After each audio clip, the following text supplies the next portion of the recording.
service er så svært at gennemskue. Og det er ikke noget, man tænker over. Det er noget, der bare skal fungere. Det er noget, der bare skal være der. Men lige så snart uheldet er ude, og man har brug for det, så er det, man finder ud af, at man for det første måske ikke har servicen, og for det andet, så går der en masse tid med at finde ud af, jamen, hvad er det egentlig? Har du noget, tilkøbt noget service på det her?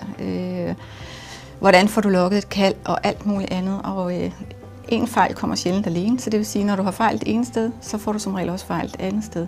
Og der er det bare, at tingene de skal være i orden, og det er det, vi kan hjælpe kunderne rigtig, rigtig meget med, fordi vi laver overblikket sammen med dem. Så det er jo helt klart vores kernekompetence, det er, at der er mennesker bag det hele, og vi ved bare nøjagtigt, hvordan vi skal få ført sagen til dørs. Og du kan sige, at fordelen ved at have tegnet en serviceaftale, det er helt klart, at så kender du dine udgifter på forhånd.